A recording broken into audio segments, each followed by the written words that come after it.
Hey, shalom, Lord in Christ.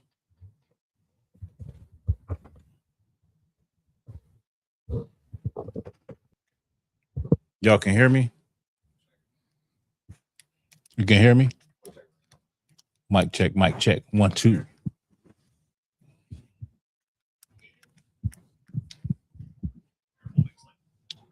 I need to rework these, man. I pray you understand. If you come up against the camp, Salaki, bang, bang. I'm just playing, yo. I'm just playing. I'm playing. Hey, shalom, Lord in Christ. This is the priest of the I.S.U.P.K, Southern California, under Captain Gadalhar, under Command Engineer YAHANNA of the I.S.U.P.K. Listen, and I'm here with young man Jeremiah and Officer Abad Ya'Allah, the scripture breakdown, and we're going to get right into it, okay? So we're going to talk about, I want to talk about interracial marriage. I seen a video with Christian pastors going back and forth on whether or not the Lord is with interracial marriage, okay? And so we're going to go into that. There's a couple more things we're going to go into. My apologies for going live a little late. You know how it is. Niggas are never on time. Let me see. Give me a second, y'all. Give me a second. What else has been happening? Oh, yeah, we can talk about MLK. MLK, what just passed? MLK what? The recognized holiday just passed, and so many Black and Hispanic people were going online talking about white people too, talking about MLK and what he stood for. Nobody never talks about the fact that MLK said that the dream has become a nightmare. Right. And shout out to Officer Yaradan in Chicago. He got that shirt. MLK's dream was a nightmare. Right. Go and cop that right now. You understand? And so no one ever talks about the fact that MLK later on took back what he had said on that day on the Washington Monument. I have a dream. He took that back. But on this holiday, what you saw was publications. I think it was MSNBC. They posted and spoke about Martin Luther King and spoke about his fight nonviolent. You see, they'll always talk about that, but they won't talk about the fact that Martin Luther King, after some time, realized that maybe what he did wasn't the best idea. Okay, so we could talk about that. Matter of fact, let's get Deuteronomy 23:6. And while you get that, what I want to speak to also is the ICE protest in Minneapolis. That ICE protest in Minneapolis, that recent one with that white supremacist MAGA protester that went out there with a megaphone and a vest, dressed like he was ready for war, and the crowd almost ripped him apart, ripped him to shreds. But there was a Black man that was protecting him. Matter of fact, there was a Black Muslim and a Black man, a so-called Judite, that was protecting him from this mob, making sure that matter of fact, let me play the video. This ties right into Martin Luther King's dream. Okay. Go ahead, Ibot. It seems like you got the microphone? Let's get the microphone. It seemed like MLK was having what we like to call post-climax clarity. After he didn't got what he wanted, you know what I'm saying? Now he see like how bad it really was, what it really was. Right. Instead of trying to hide his vile affection in the civil rights movement, you know what I'm saying? He finally got what he wanted, and then he realized, like, hold on, this ain't it. I ain't gonna lie. This is not it. And I'm gonna cause a lot of my people to get hurt. Right. I'm gonna cause a lot of my people to go into a burning house. Is what Harry, what is his name? Harry Belafonte, his friend, said, he said, he heard Martin Luther King say that. I fear that I have integrated my people into a burning house. Like the metaphors, You don't go into you're not going to take your family and your loved ones and the people you love and lead them into a house that is on fire. You're going to lead them away from that house. You say, no, we shouldn't go there. But Martin Luther King said, I think I done integrated my people into a burning house. America is falling and it's full of destruction. And there's only the downfall of my people if they try to join these people who don't want to serve them, don't want to serve them food, don't want to, drink from the same faucet as them, don't want to go to the same school as them. Right. This makes no sense at all. You understand? Now let me get this. Let me get this video clip of this brother.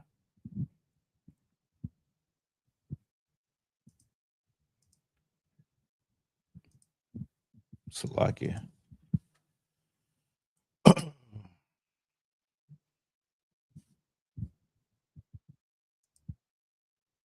Somebody got that preset? Okay. Just hold it. Just hold it because I'm gonna touch and go into it.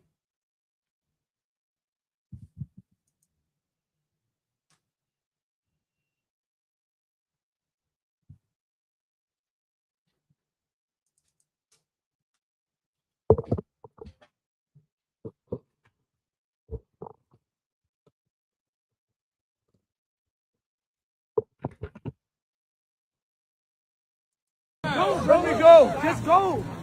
Just go. Let him go, y'all.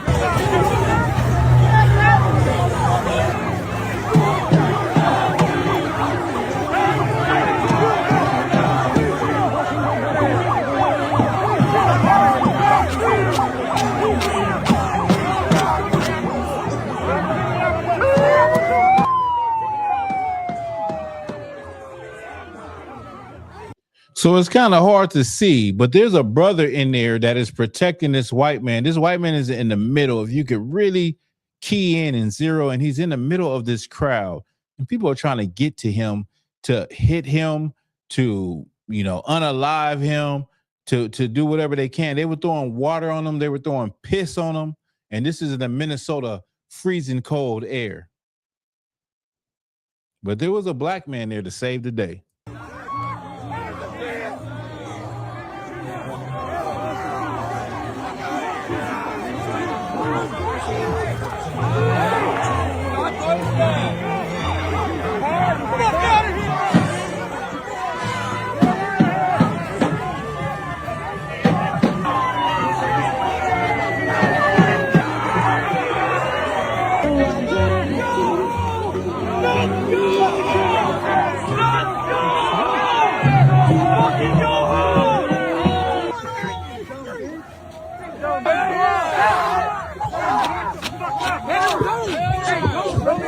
Just go.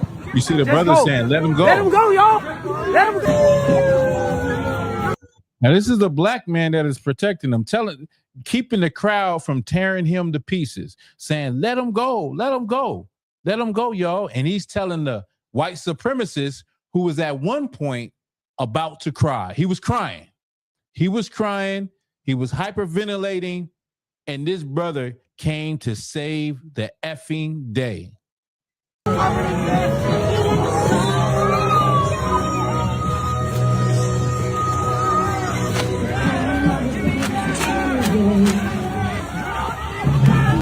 Now you can see right here, he's bleeding from his head. He got hit in the head. Some white protester hit him in the head. Meanwhile, there's a black man leading the charge and protecting him and trying to get him to safety.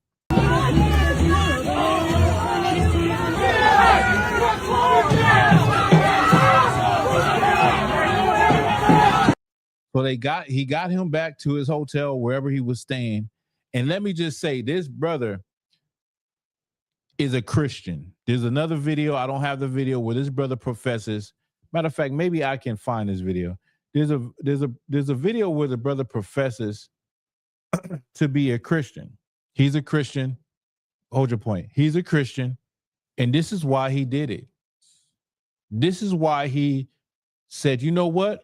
I'm going to put myself in harm's way to protect this white supremacist from this angry white crowd that wants to rip him apart and unalive him. I'm going to be the barrier. I'm going to do what Jesus would do. I am the representation of Martin Luther King's dream. Okay. Now, after this has happened, this white supremacist, his name is Jake Ryan, I believe. Jake Lane. Thank you. Jake Lane went on Alex Jones' show, and Alex Jones was giving props to black people waking up and them protecting him. Now I want you to hear what Jake Lane said. Let me grab that real quick. Listen to how Jake Lane responded. I see statistically blacks waking up faster than anybody. I see the web flooded with their videos. I'm in public, black people run up to me and are totally waking up. I think it's very encouraging that it was almost no black folks at these things, and the few black folks there were protecting you. I mean, let's give them a hand here. I think they've really woken up on average. Well, I mean, even the guys that said they were protecting me, a couple of those ski masked up Muslims were trying to pickpocket me as they were escorting me home out of that crowd. They're literally trying to steal from me, trip me up and stuff. So, you know, the true intentions of these people, they hate my guts. And I don't think that they I'm talking about black people. Are you denying that we've gotten triple the votes from black people for Trump? There's a black awakening, I think, happening. Alex, I have two words for you. Irina Zaruski. Irina Zaruski. Don't. He said, I got two words for you. Irina Zaruski. Her name is Irina Zaruska. It's the white woman that was unalive on a bus by a black man. You remember they got so upset over that. But just a few days later, there's a white man that unalived a black woman in Northern California and dismembered her body and put her inside of a wall. And you didn't hear anything in the media or from white people. But he's hell-bent on what happened to Irina Zaruska. Start with me on this type of like wishy-washy, we've got to coddle to these people that are murdering us 41-1. Alex, don't start with me with that, because you will get this internal fire in me that thinks about that video of Irina Zaruski, some dread-headed, absolute animal with 20 prior arrests that was let out because he was black by one of these woke judges to commit another crime and murdered him. This is the response from the white supremacists who the black man saved his life from other white people ripping him the hell apart. Now, if that ain't ironic, I don't know what is. But this is the problem. Christianity is the problem. And you believing in Martin Luther King's dream is the problem. We're talking about Martin Luther King and his dream. And you see, that doesn't matter to them. The content of your character does not matter to them. What did Martin Luther King say? I have a dream that little white boys and little white girls can hold hands. It's not about it's about the content of your character. The content of that brother's character was he put himself in harm's way. He could have been unalived. He put himself in harm's way to protect this white supremacist from other white people. And you know how he got repaid? By him calling him and his people animals. You understand? Calling them animals. Who got that scripture? Let me hear it. Deuteronomy chapter 23, verse 6. Mm-hmm. Thou shalt not seek their peace, nor their prosperity all thy days forever. Go. I'm sorry. Skip up one. Verse 7. Mm-hmm. Thou shalt not abhor an Edomite. I'm sorry. Keep going. I mean, skip back down. So 6 and 7? Yeah, seek their peace. I'm sorry. The book of Deuteronomy chapter 6, 23, verse 6. Mm-hmm. Thou shalt not seek their peace, nor their prosperity all thy days forever. Thou shalt not abhor an Edomite, for he is you can leave it right there. Trim is thy. I won't trim thy ways. Why trim is thy ways? Give me Jeremiah. I gave you Deuteronomy. Give me Jeremiah 2 and 33. This isn't saying that we as Black and Hispanic people would think that there is a way, there is something that we can do to show white people that we are humans, that we have humanity, that we have compassion, and that we have kindness. They only see one thing. And as the scriptures say, we know who they are. This is psychotic. It's psychotic to say after someone has saved your life to go in on them and say they just want to murder us. They're animals. They're dread-headed animals. You understand? After they done saved your life, there's nothing more you can do for a person then. Right. You can't convince a person any more than saving their life. The scriptures say, what more love than a person have than somebody that would lay down their life? That brother right there, because he is a Christian and because he believes in Martin Luther King's dream, was willing to lay down his life for a white supremacist, and the white supremacist wouldn't even piss on his grave, wouldn't even spit on his grave, would not even consider to do the same for him, would not. So you was gonna say something, Jeremiah? Yeah, I was gonna say the same thing. He went beyond and saved his life, and he went on live and went crazy on his people. Exactly. He went above and beyond. Like I'm just adding to what you're saying. He went above and beyond to save his life. Like the reality is we should mind our own effing business. Right. The reality is this. If you were a black person that decided to put on a bulletproof vest and dress like you're ready for war, go protest in the middle of a MAGA rally, you should expect what is coming to you. Right. And as black people, you should expect to mind your business. Right. And allow white people to fight each other. Don't get in between them like the Civil War and try to be the buffer of love, of Christianity. I believe in love. This is what that brother said in an interview after that. He said, believe in love. I'm Christian. You know what I mean? I feel like I'm a child of God. God got me I felt that God pushed me to do this.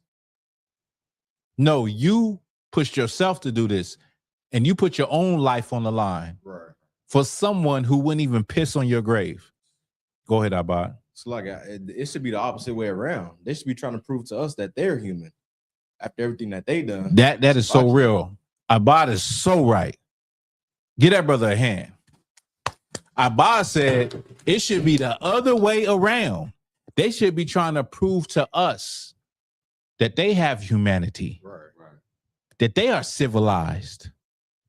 Time and time again, Blacks, Hispanics, and Native Indians, we're trying to show white America that we are civilized, that we have humanity, that we have compassion, that we're not like the other niggas.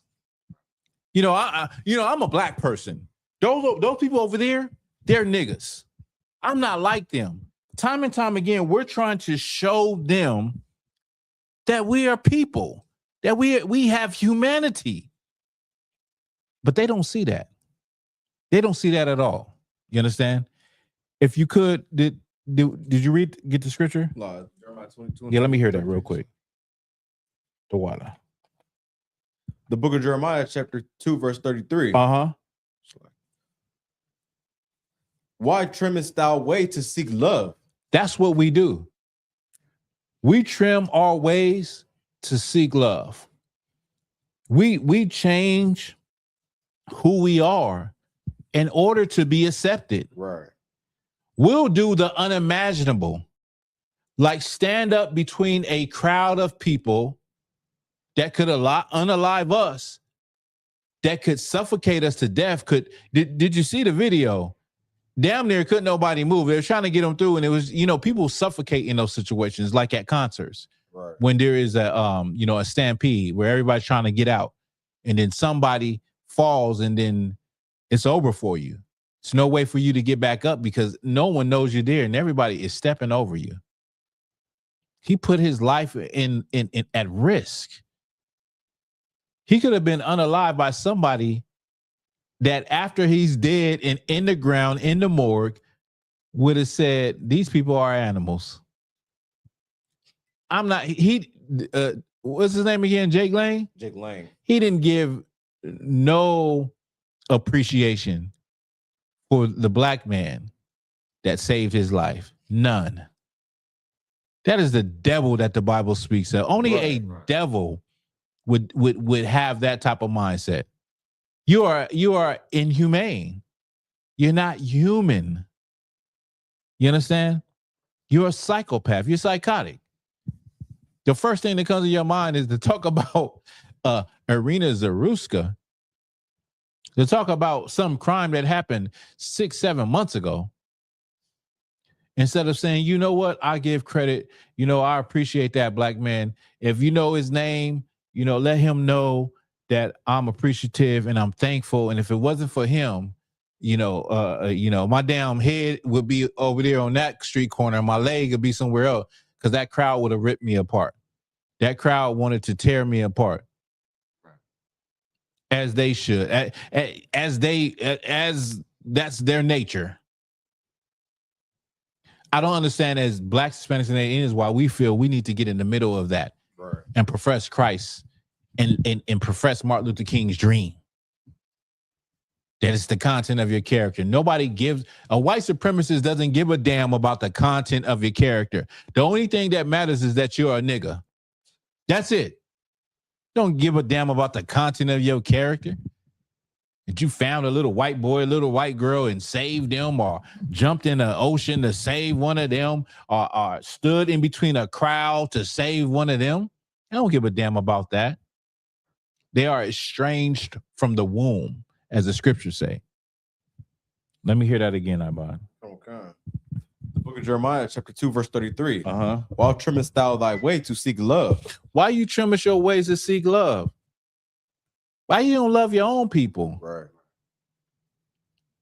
Now you go look at the interviews with that brother. That brother lips is purple, meaning the nigga smoke weed. Right. Smokes a lot of weed. I'm pretty sure he smoked a big ass blunt that same day after that whole incident. Excuse my language. I'm sure he smoked a big fat blunt. He's a weed addict. You understand? A lot of y'all probably wonder, like, how do you know he's a weed addict? Because I smoked weed for more than 10 years of my life. I know what weed does to you. Your lips turn purple. Black mixed with purple. That's what color your lips turn. So much that there's a sister that made some type of lip gloss that makes your lips lighter. She got a little business. Because that's what it does to you. And even deeper than that, if you're a brother that's been in the truth, you can look at people and just tell they're on drugs. Right. You can tell they're on drugs. This brother look like he on drugs. He's a heavy Christian and he's on drugs. That's not nothing spectacular. That's not nothing out of the ordinary. That's normal in the Black and Hispanic community. People do drugs and they heavily believe in Jesus Christ and they believe in the Virgin Mary and God and all of that. You was gonna say something about? I sent you this interview. I sent it to you. You sent it to me on what? On Messenger. Okay, let me check it real quick. Possibly I can pull it up. Right.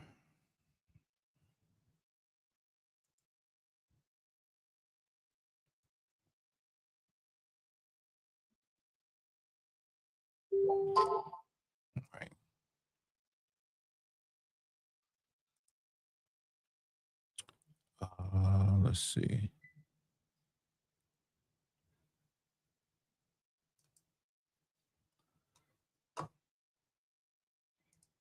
Let me get this. I'm gonna play this video. This is the brother right here.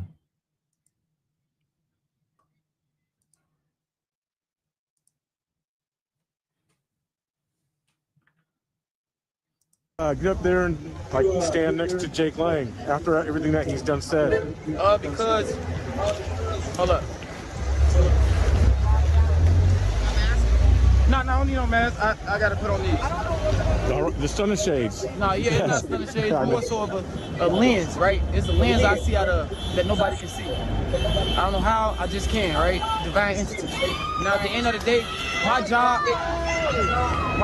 Way to be fucking brave and trying to fucking do something. Yeah, my job, you know, my purpose on earth, and my spirit told me I'm the son of God, right? A lot of people gonna think I'm lying, and I just showed you again.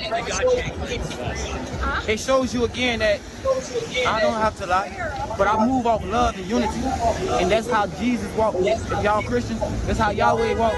If y'all Africans and y'all roots, Yahweh walked and just showing love regardless of what somebody did to you. When they crucified them on the cross, he still forgave everybody for their sins. And they damn near killed them. So it's like, we can't treat hate with hate. Love overcomes hate any day. When one motherfucker starts showing love, everybody show love. But if one person hate, everybody hate. It's a domino effect. It's like a domino. That's that. But it was my job and my purpose. Now you hear the brother sounding Christianized and dumb as hell. He wasn't even. He didn't even really say nothing. He said, "What did he say? Love conquers hate." Love conquers hate every time. I'm the son of God. Nobody gonna believe me. That's Christian talk. That's weed head talk. Right. That's weed head talk. You know, a weed head thinks that God is love and think that they can do anything and God is with them and love overcomes. No, nigga, drugs done overcame you. Right. Talking a whole bunch of BS. It's like he said, I'm divine. I'm a divine entity. I'm a divine entity. That's drug head talk. That's drug head talk. Right. Understand? And love didn't overcome evil. What do you say? Love overcome evil. Love didn't overcome evil because Jake Lang called you a effing animal after you put your whole life on the line. Jesus Christ didn't come and die for everybody. Right. If you could give me, what is that? Matthew 10 and 5 and 6. Jesus Christ was about separation. Right. He wasn't about showing love to people who hate you. That's not what Christ was about. He wasn't about showing love to people who hate you, a whole nother race. Jesus Christ was about separation. I'm going to show you. Right. This nigga talking about love while his lips is burnt black. And he put his lips on a blunt that night. He got so high. He made a GoFundMe too. When I looked at it, he only wanted 3,000. I think it was like 1,500. Listen, MAGA is not finna give you $1 million like they gave that white woman that called a black child a nigger. It's not going to happen. That's the true color of your oppressor is that they hate you. Right. They don't love you, and they're not impressed by you putting your life on the line for them. Right. It's not impressive to them. What's impressive to them is a white woman calling a black child the N-word. That's what's impressive to them. You got it? Come on, God. Let me hear it. The book of Matthew, chapter 10, verse 5. Mm-hmm. These 12 Yahweh sent forth and commended them, saying, Go not into the way of the Gentiles, and into any city of the Samaritans enter ye not, but go rather to the lost sheep of the house of Israel. So Christ is showing you right here that he was a separatist, right? Because Christ said, go not into the way of the Gentiles, neither go into the cities of the Samaritans. The Gentiles being other nations. Samaria was the capital of Israel. But you had people from the Assyrian Empire that had been living there, following the customs. They were converts of the Jews. So they were not Christ's people. So when he gave that great commission for the disciples to go out and put in that work and wake up their people, he said, don't go to these people and don't go to those people because they're not my people. Right. So Jesus Christ didn't stand on loving everybody. He stood on loving his people and being a separatist and being separate from everyone else, which this brother should have did. While he's thinking he was Christ-like and so goddamn divine, if he would have lost his life, they barely would have been able to raise any money to bury his ass. Right. He would have gave his life for a white supremacist. And according to his own GoFundMe that hadn't even raised $3,000, they wouldn't, his mother or whoever his next of kin wouldn't have been able to bury his ass. Right. We have to wake up out of this damn sleep that we are in. Right. Thinking that love, love, love is going to fix us. And Martin Luther King's dream is going to fix us. Right here is the prime example of Martin Luther King's dream. This brother went out of his way to show the crowd and show Jake Lane. He showed Jake Lane, Abad. He showed Jake Lane, listen, I'm not like this whole crowd of people that want to rip you to pieces. I'm better than them. Jake Lane, I want you to see that. I'm a black man, and let me play the video again. Let me get the video again. Salaki, he's saying, I'm not black, I'm African American. Let me get the video again one more time. Let me show you. In the beginning, I want you to pay attention because he's telling them, go, go, go. And there's another clip. There's another picture where Jake Lane it looks like he's against that wall, and it looks like he's breathing like this. And the brother is like, hold him, I got you. I got you. Look, listen, I got you. I got you. He's like trying to calm him down like a man calms down his woman. He's calming down Jake Lane like he's a bitch. Let me show you.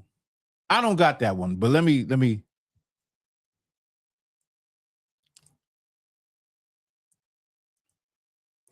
Pay attention to how involved and how much humanity this brother is showing. Go, bro, go. Just go. Just go. Let him go, y'all. You see, he's like, just go. Let him go, y'all. Let him go, y'all. And so this brother, he's showing Jake Lane in his mind, psychologically, he's like, yeah, he can see that I'm different. Yeah, I'm a nigga. He's a white supremacist. He look at us like niggas and like we're ready to kill kill young white women like Irina Zaruska, and we're willing to just commit crime, and we're the 13%. But I'm different. I'm different from all of these people that want to hurt him. He's going to see that in me. He's going to see that I'm different.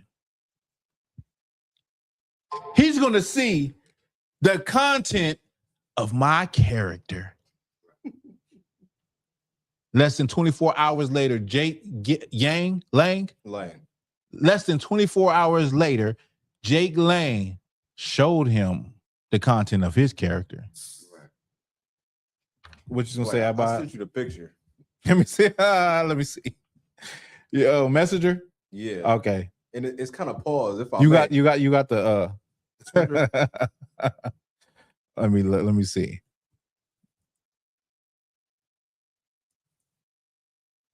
Oh my goodness. Let me screen share this. Okay. What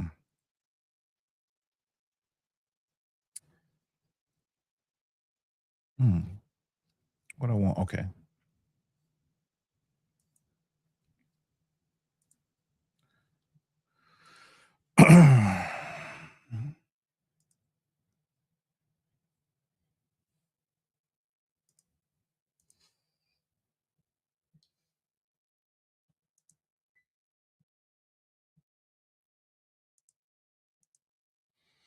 This is the picture, the video, when Jake Lang was hyperventilating, breathing hard, looking like he's losing his mind. And that same brother was right there holding him, saying, I got you. I got you. Look at me. I got you. Like he's some damn man with a woman sinking in a Titanic. Showing that, listen, I'm not like the rest of them. I'm not like the black people that you hate. I'm different. I'm moving with Christ's energy. I'm moving with love. When that is not the language of your oppressor. Right. Your oppressor doesn't understand your love. Your love is weakness to your oppressor. Your love is, they step on your love like a person steps on an ant. Your love is meaningless. What the hell are you doing? You're wasting your breath. You're wasting your time. and you're just wasting time.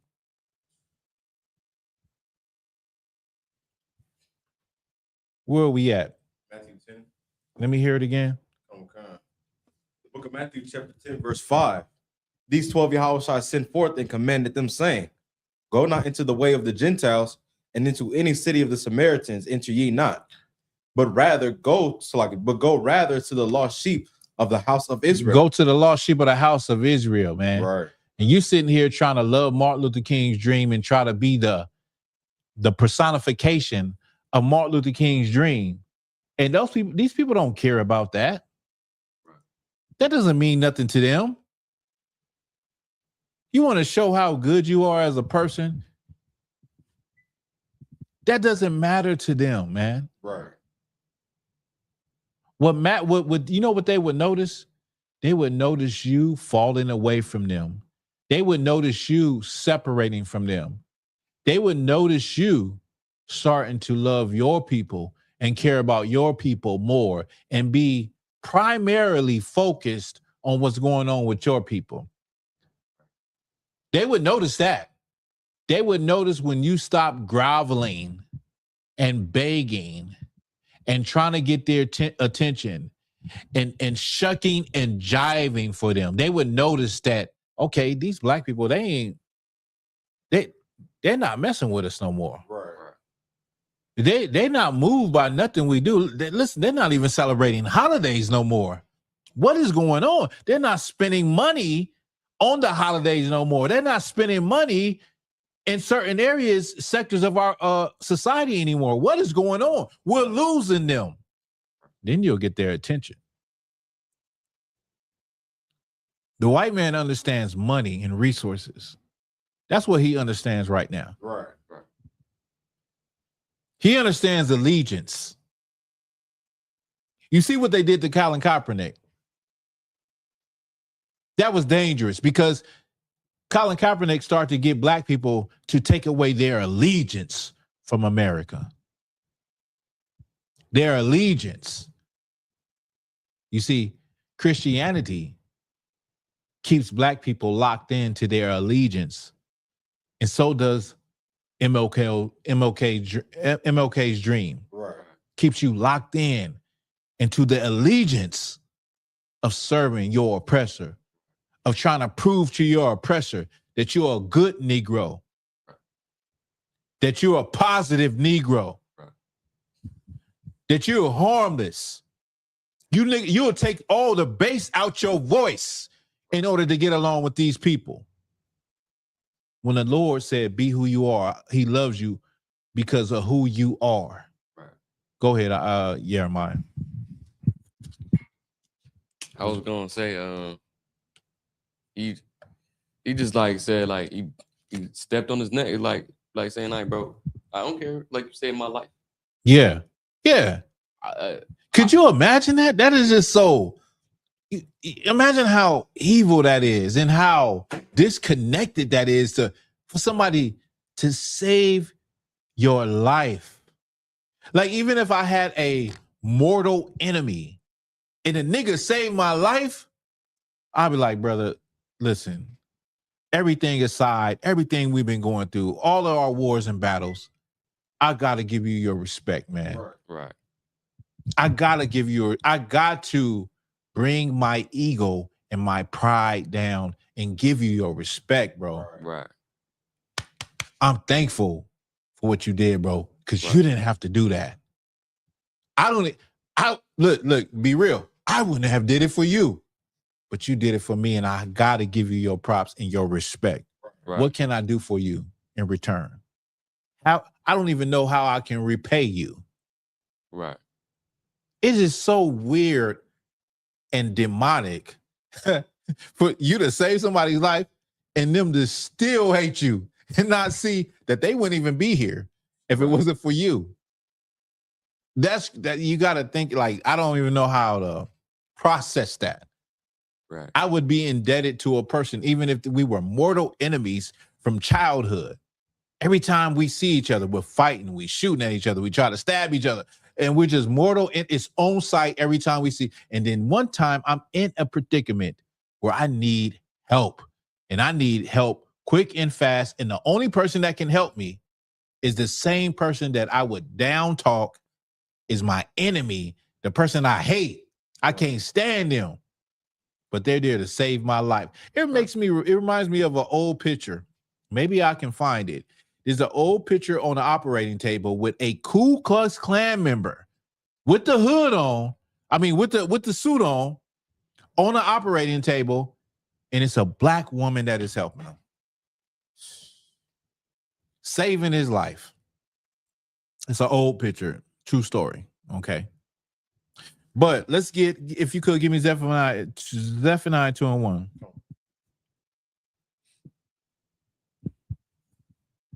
Yeah, so this MLK thing, man. MLK, and I'm not going to even go into MLK the man. I'm just talking about the idea of us coming together with people who hated us. What you saw, what we just went over, that is the result of MLK's dream of being judged by the content of your character and not the color of your skin. It doesn't even matter what you do and what is the content of your character, because you are always going to be seen as the color of your skin and as who you are. Right. No one cares about what you're capable of doing. That's proof right now in 2026. That whole story right there. Doesn't matter what that brother was capable of, the great courage and bravery that he showed, and the him putting himself first and putting his life on the line, stupidly, I may add. It doesn't matter. All that matters is that he was a black person, and he's like all the other niggas. Right. Go ahead, on. So if I may, they try and be like outside of the stereotypes, but stereotypes don't exist for no reason. Stereotypes exist because they believe the stereotypes. So you trying to act outside of these stereotypes ain't ever going to change nothing. Because at the end of the day, like you saying, it's so heavy because they just always going to see you as them stereotypes. I'm saying you're going to see you as a father that's not in the home, a drug addict, a drug dealer, or a criminal. And it's just ridiculous how brothers try and sell out and try and be like them. Like, come on now. It's ridiculous. And to his point, just be who you are. Right. You meet energy. You meet the energy that is given to you with the same energy. And what I'm saying is, be who you are. Be who you are. Treat people how you want to be treated. Don't worry about what people may perceive you as. They may perceive me like I'm sitting here, I'm waiting to sell some drugs. They may perceive me as, because I got cornrows in my head, that I'm not articulate. Let them think whatever the hell they're gonna think. You just be righteous and you move like I'm gonna treat people how I want to be treated. Right. And I'm going to react to the energy however it comes. I'll adapt to it. Right. You know what I mean? What you got about Zephaniah 2:1? Let me hear it. The book of Zephaniah, chapter 2, verse 1. Gather yourselves together, yea. Gather together, O nation not desired. So I'm sorry, but so integration, what it did was it said, like, because we are a people that are not desired, we should join the people that don't desire us. Right. So the people that hate me, instead of me getting away from them and doing my own thing, I should join these people in order to make things right. That was the worst thing that we could have done, and following that ideology of Martin Luther King, in which Martin Luther King even said at the end of the day, the dream became a nightmare. Right. I made a mistake. I made a mistake. And now the ball is rolling. The ball has rolled all the way till 2026. You look at any story on major news outlets about MLK Day, and all of them talk about MLK leading nonviolent protests. Right. I have a dream. They never talk about the fact that MLK said, you know what? The dream has become a nightmare. I think it's an NBC interview where he says the dream has become a nightmare. Why they don't ever roll that footage, that beautiful footage? They never play that beautiful footage. They never talk about it in articles. They're still pushing the idea that we should come together and that we should be more like him and show the content of our character. Well, how in the hell has that worked out for Black and Hispanic people? Right. How has the content of your character really panned out? When you look and you judge people on the content of their character, and I look at what has happened to Black people, and I look at the oppressor, I look at his content of his character, and I say, well, he has to be the devil that the Bible speaks of, because the content of his character is unforgiving, it's evil, it's white supremacist. It doesn't, evolve. It's been the same. And why is it that Black and Hispanic people have not come to that conclusion either? Right. You should have come to that conclusion a long time ago. It's been 40, 50 years and been getting the same results from the same people, showing you the content of their character, right, showing you who they really are, showing you that these old ways of thinking and these ways of thinking like you're a criminal, you're this, you're that, you're a rapist, they have never changed. They're not going to change. Donald Trump is the proof of that. Donald Trump is the proof of that. Donald Trump is the proof that the old ways of the South are still alive. The old racist ways of racist white people, they're not going anywhere. The only thing that's going to change our condition is realizing we are the people who are not desired, and we have to come together. We can't be worrying about showing them the content of our character. We got to turn and face the east and show the Most High the content of our character, that we love him and that we're tired of this oppression. Right. We're tired of the hatred. We're tired of trying to appease the people and put our lives at harm's risk to show them how much of a human we are. And they turn around and say, you're a damn murderer. You're an animal. You're a robber and a thief and a rapist and a this and a that.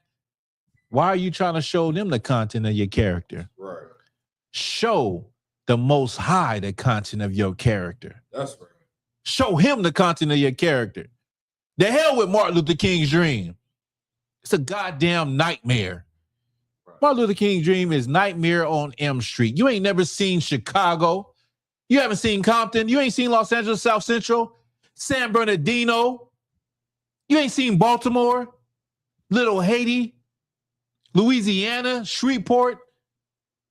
Martin Luther King's dream is a fucking nightmare. It's Nightmare on Elm Street. Right. You don't gotta wait for Halloween. Just look at the Black community. That's Martin Luther King's dream. Look at every MLK drive in every major city. It's Martin Luther King's dream. A nightmare. Right.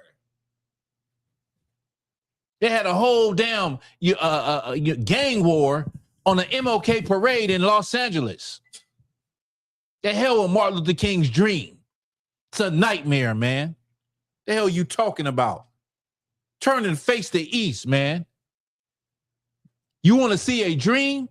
There is a dream. There's a dream of Blacks, Hispanics, and Native Indians coming together under one banner, That's right, under Jesus Christ, a Black man, That's and right, a golden city, New Jerusalem, coming here on earth, right, and we ruling the world. That's the dream. That's right. You snap out of the fucking dream of Martin Luther King because you're dying every day. You're putting your life in harm's way. You're talking stupid.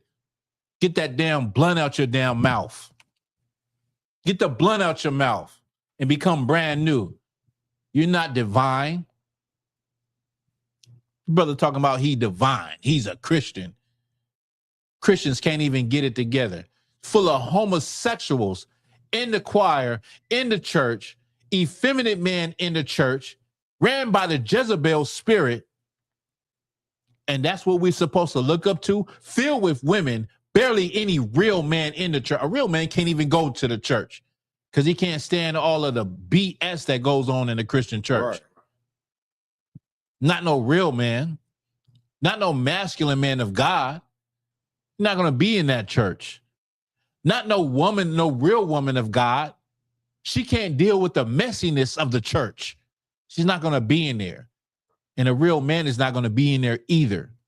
The church does not have the answers for black people. The church is old, decrepit, and dead. Right. Leave the church. The truth is in the streets. The truth is outside. The truth is on the internet.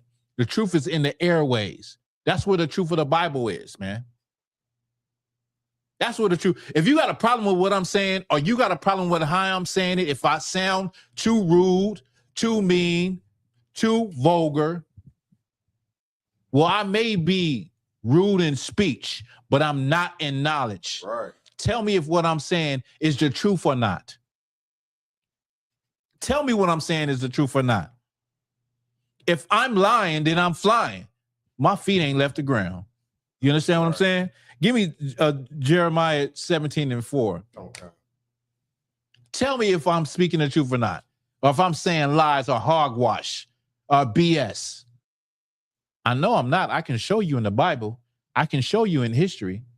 I can show you everything I'm talking about. I can lay it all flat for you. You got that? Who got it? Okay, I got it. Yeah, you got the mic. Go ahead. The book of Jeremiah, chapter 17, verse 4. Uh-huh. And thou, even thyself, shall discontinue from thine heritage that I gave thee, and I will cause thee to serve thine enemies in the land which thou knowest not. The Lord allowed for us to lose our heritage, and we're serving our enemies in a land that we don't even know.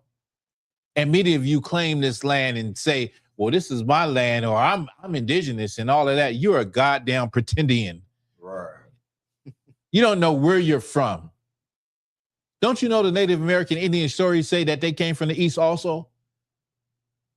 This is not the land of our ancestors, of our forefathers.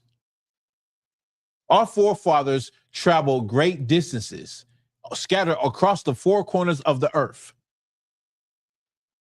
The Lord allowed for us to lose our heritage because of our ignorance and because we're so stiff-necked and hard-headed, and we think we got all the answers and we know it all. And Right. we just, oh, not my Jesus and I plead the blood and I know this and I know that and I don't need God and I'm an atheist and I'm all of this. You don't have an answer to fix your people at all. You're dumb and stupid. The only way that you can understand what is going on is if you say, you know what? I don't know everything. Stop being so puffed up and prideful and full of ego that can't nobody teach you anything or show you something different. It's so many brothers and sisters that move that way.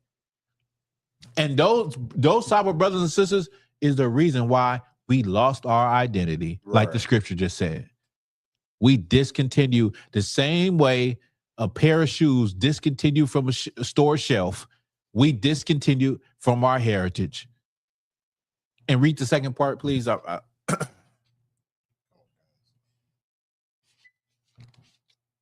book of Jeremiah, chapter 17, verse 4. Mm-hmm. And thou even thyself shall discontinue from thine heritage that I gave thee.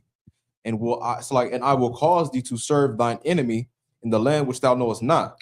Ooh-wee, serve your enemy. Like that nigga that protected Jake Lang. I keep wanting to say Jake Paul. that same brother, he served his enemy. And his enemy don't give a damn about his service. Right. Our ancestors served the white man on the plantation, our enemies. And our enemies didn't give a damn about their service. Right. And today their descendants say, you are lazy. You make excuses. You have a victim mentality. They don't give a damn. Right. You better wake the hell up. I don't know what world you live in. Maybe you live in Disney World. Maybe you live in Legoland. I don't know where the hell you live at, but the real world You are hated by all these people surrounding you. You are hated by your oppressor. You're not appreciated. You are in service to your oppressor. Even if you have your own business, you serve him. Because, you know, you got them niggas, them bougie niggas that, you know, I take trips. You know what I'm saying? I got my own business. I don't work for nobody. I work for myself. Nigga, you still are in service to your oppressor. Right. So you don't have to pay taxes and you don't have to answer to no one. And you can be free. You still in service to him. Right. In a land that your forefathers didn't know nothing about. Right. This is MLK's dream that has become a nightmare. It's a reality for us. Right. And so in the truth, we're trying to slap you up out of that sleep. Right. You're going to wake up. You might get pissed off and cuss us out. That's okay. You still are brothers and sisters. Right. I pray you understand. Is anything else on that? Come on. For you have kindled a fire in mine anger, which shall burn forever. Uh-huh. That's it. So you can drop that. Let me get I wanted to talk about interracial marriage, right?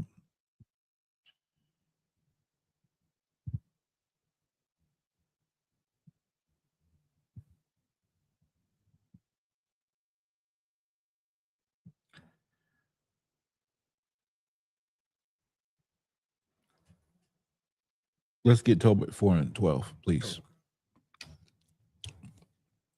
It's just a scripture breakdown class. We're going to talk about a few things. There's something else I was thinking about I wanted to go over, but I can't remember. I cannot remember right now. Tobit 4 and 12. Oh, so the reason why I wanted to go over this because I came across a video with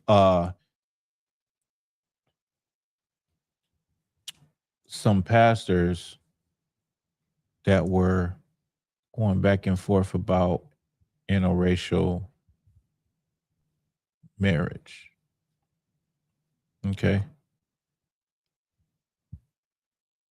So you want the scripture first? No, you can hold that real quick. Let me see.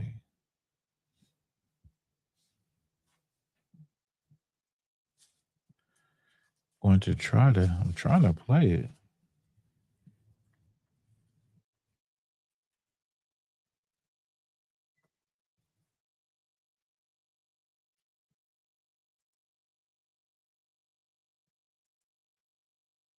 Okay.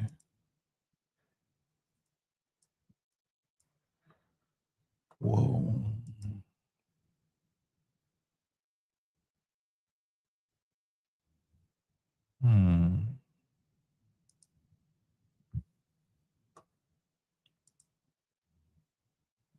I think it's unwise to genocide the entire European That's an race. emotional argument. You're an extreme. you're backdooring emotionally charged language to make the white kids who watch this feel like their job You is could being just say, done. I think it would be tragic if white people perish from the face of the earth. So, like, that's not an emotional. I would also say the same Yeah, I would thing, agree. that it would be horrible if white people perish from the face of the earth. That's different. We know you don't take that position, but if interracial marriage was normative, came to the point, if you guys, it grew and grew and grew in popularity, and you guys said, hey, there's nothing in the Bible against this. If you grew to 50, 60%, European people Coupled would with perish mass from the face of the immigration, earth coupled over with generations. abortion. They just would. Maybe So we're that's saying that's a logical None of us would outcome. be here, bro. You don't want it. I don't want it. But none of us So would let's be walk here. back a None few of us would steps. be here. Go ahead. Wait, But my children, my offspring would. And you got God logic in there, but it's basically two opposing Christian groups. One that is for interracial marriage, and then the white nationalist group that is saying if we keep mixing, then the white race will disappear. So we're gonna go into what the Bible real quick. We're gonna go into what the Bible says. None of that even matters, you know what I'm saying? Because at the end of the day, the Lord said that all races should be with their own kind, but there is only law for one group of people, and that is his people. Right. So you can do whatever you want to do. But according to the Bible, when it comes to God's people, They have rules and regulations that they must follow. So if I asked for something about give me Deuteronomy 7:3.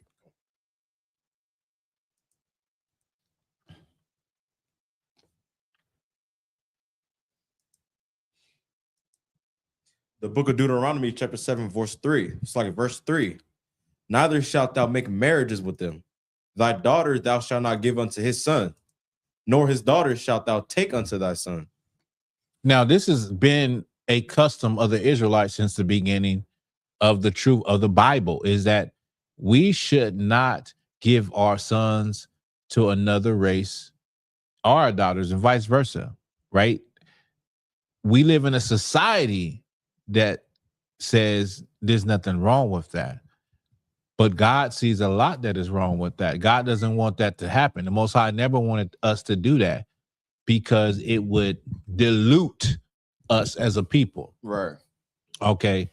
One of the examples is King Solomon. And a lot of people use King Solomon having many wives and saying that you can't have more than one wife. That is not the truth. And that is not the reason why Solomon sinned. Solomon sinned because he had these multiple wives, and then he started to worship the gods of these other wives. Right.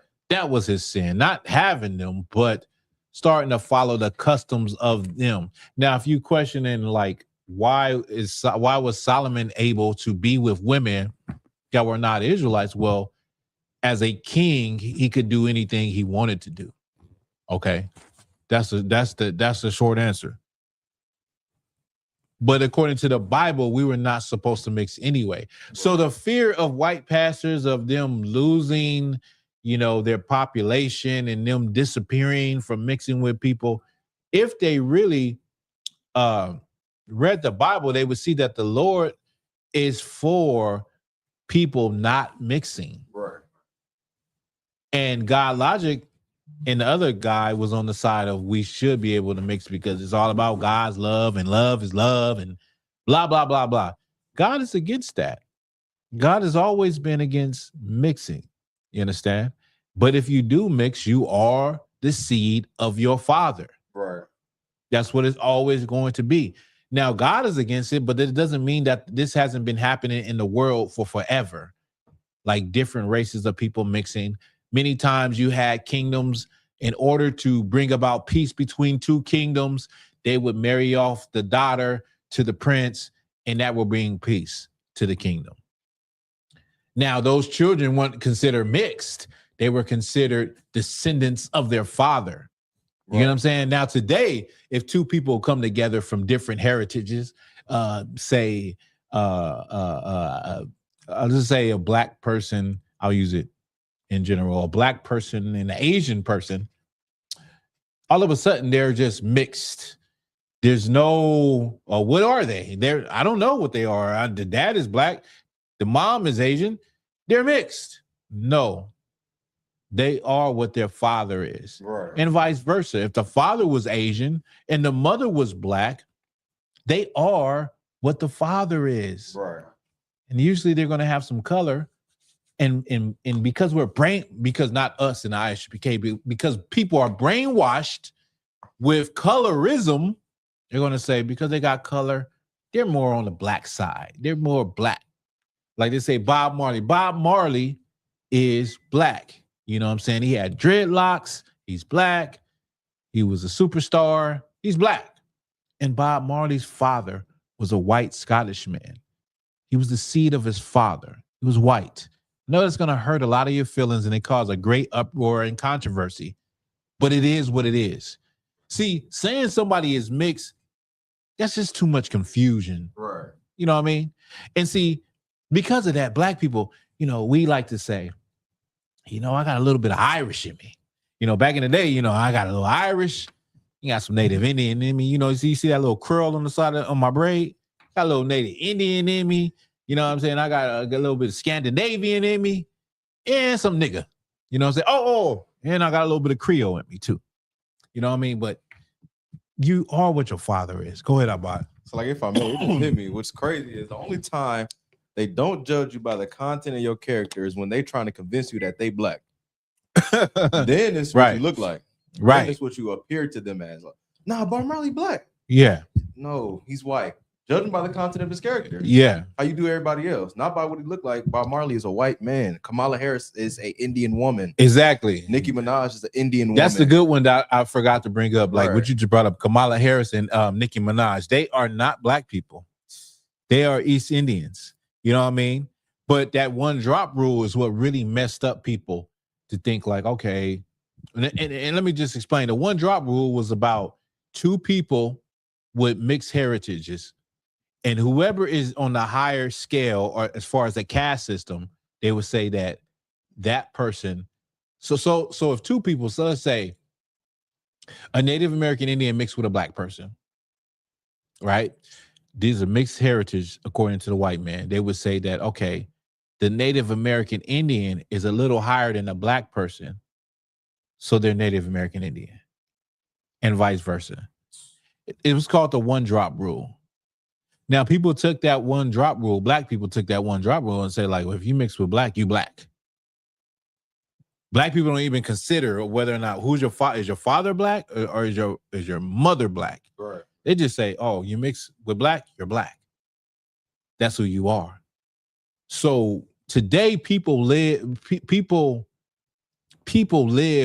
colorism in the back of their mind when they see somebody that has two heritages, meaning their father is something and their mother is something different. Okay. According to the Bible, you are what your father is. And the Bible was against God's people mixing with anyone outside of the nation of Israel. So today, the nation of Israel is blacks, Hispanics, and Native American Indians. That's as far as we are supposed to go, as far as, mixing with anyone. Right. I hate to use the word mixing, but if you wanted to, like, you know what I mean? But we're 12 tribes from the same nation of people. Right. Jacob had 4 wives and 12 sons. Okay. And so you have a plethora of men and women you can choose from. I've seen unions of black women with Mexican men, vice versa, and so on and so forth. Okay. That's our constituency. That's our family. Anything outside of that, you're going outside of the law of the Bible, but that son or that daughter will be the seed of their dad. Right. Give me Toby real quick, and we'll wrap it up with that, okay?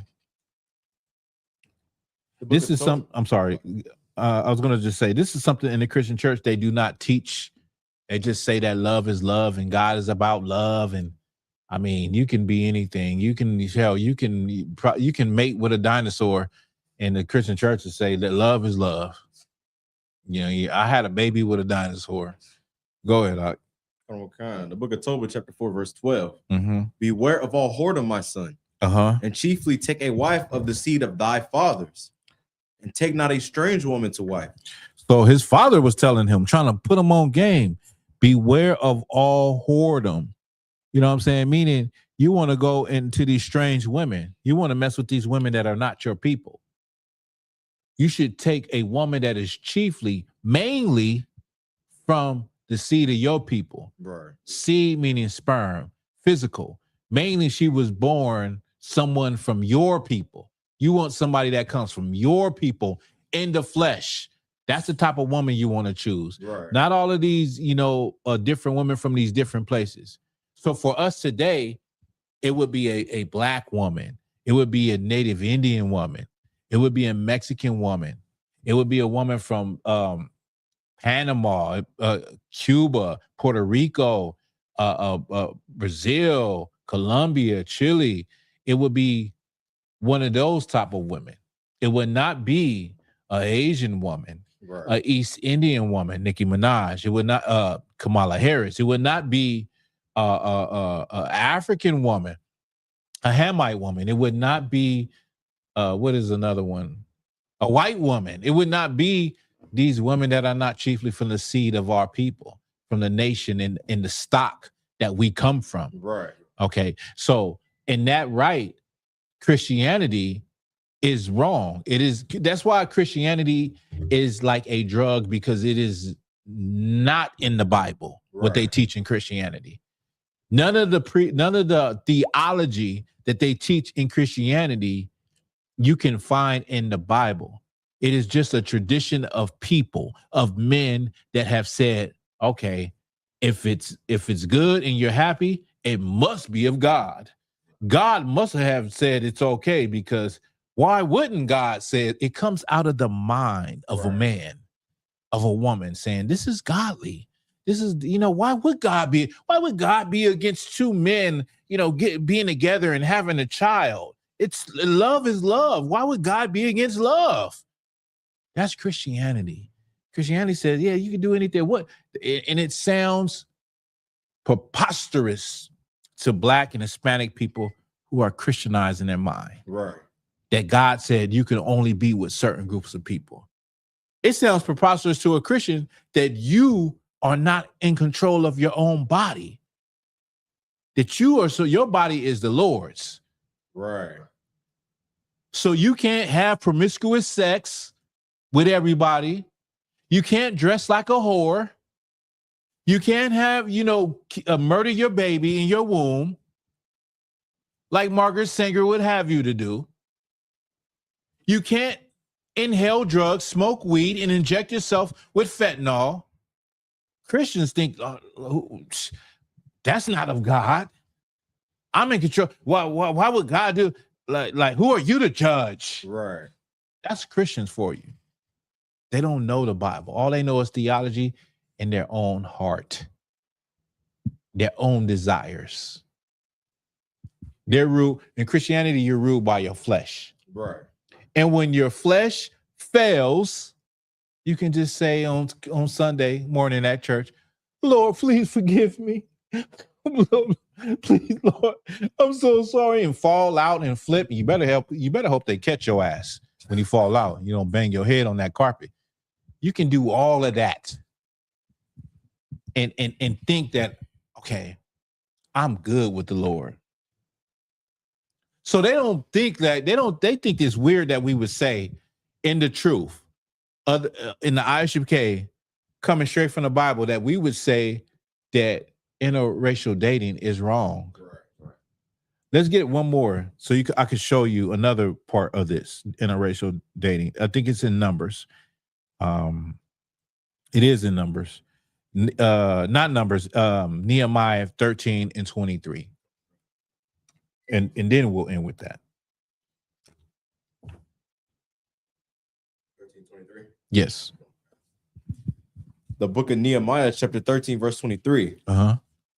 In those days also saw I Jews that had married wives of Ashdod, of Ammon, and of Moab. And their children spake half in the speech of Ashdod, and could not speak in the Jews' language, but according to the language of each people. So in Nehemiah, in his days, he's seeing Jews that had children with women of Ammon. Is that what it said? Ashdod, Ammon, and Moab. Of Ashdod, Ammon, and Moab. So he's seeing men that had children with women that came from other nations. They were Chinese, Japanese, and Ashdod, if I can remember correctly. It's always had heathens in it. I can't remember who it was, but today there's a heathen in Ashdod today. It's the so-called Jewish man. You know what I'm saying? And he said in those days, he's seen that these Israelites had children with women who wasn't Israelites. At Moabites, today Moabites are Chinese women. Ammonites, today Ammonites are Japanese women, right? He's seen that, but in the children could not even speak in their native language. They couldn't speak the Hebrew. They can only speak the language of the mother. That goes back to when you mix with people, you have these situations where you have children that they learn the culture of the mother. Now, say you're a brother and you have a child with a woman from Vietnam. You have a child with a woman from a child from a woman that's white.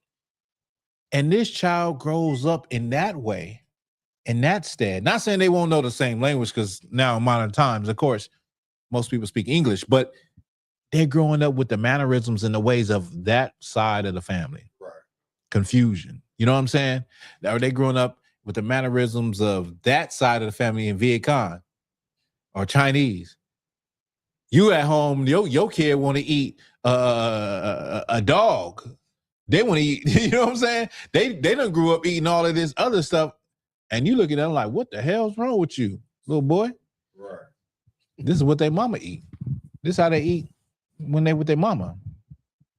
This is how they act when they with their mama. This is how they talk when they with their mama. They're afraid to come around black people. They're afraid to be around you in your own element, because they ain't used to be seeing your family, right, or black people. And so this is what Nehemiah was saying. He was saying, like, damn, they can't even speak their own language.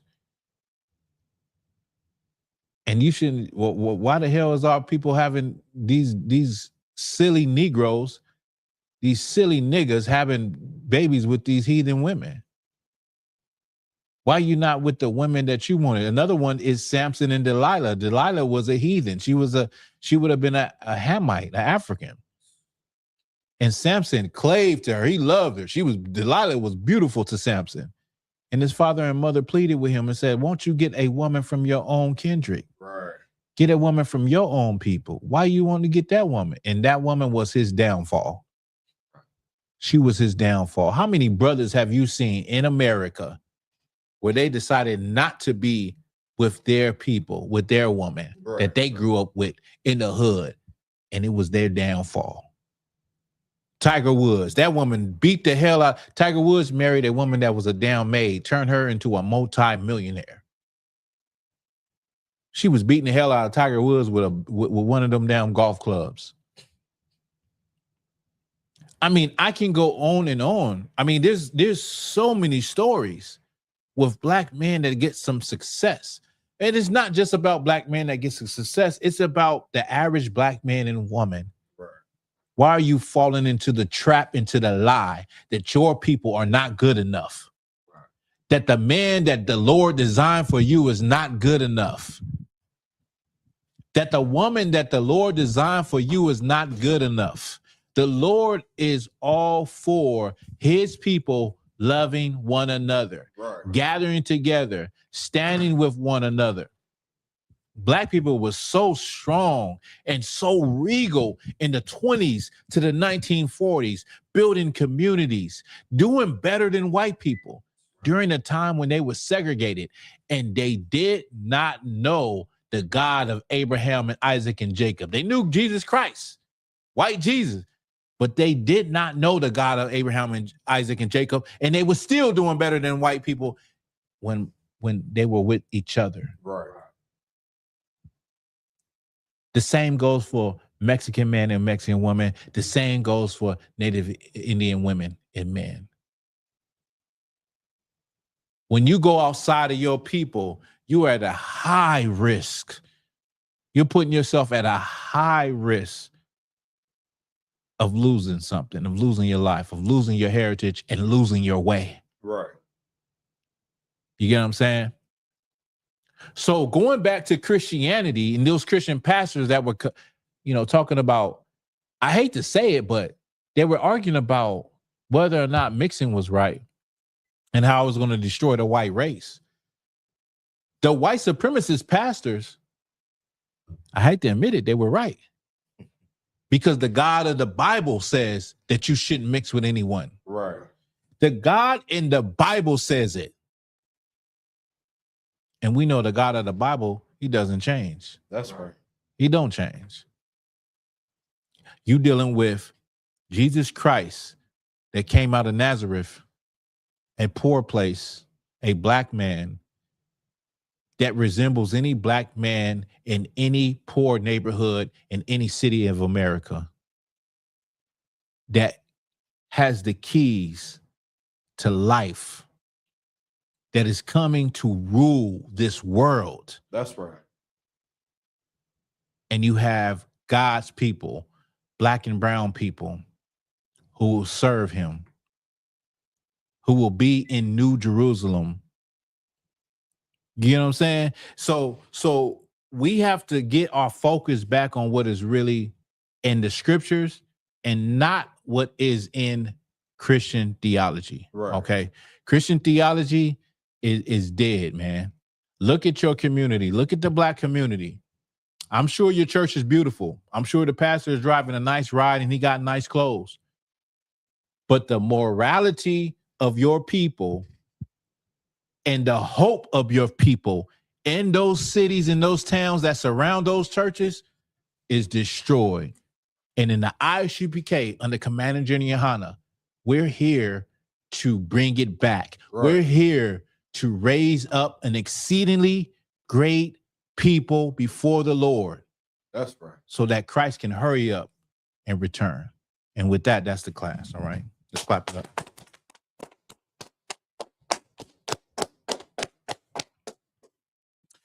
All right, Israel. The water for rocking with us.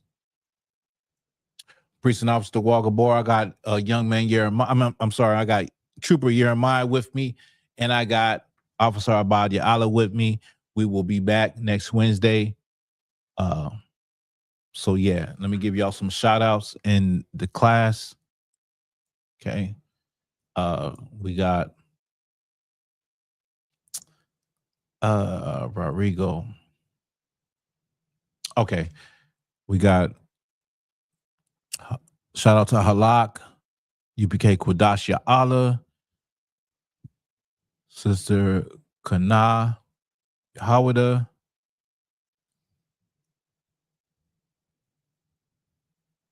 Princess Asa. Where else? Sister Kapah. Shalat was in the house. Sister Baratanawa. Sister Trooper Batak was up in the house.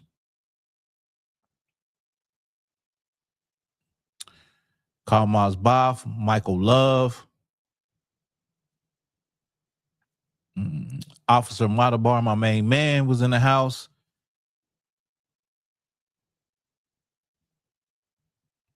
Yeah, that's it. That's it. All right, we'll be back. Shalom, Israel. All right.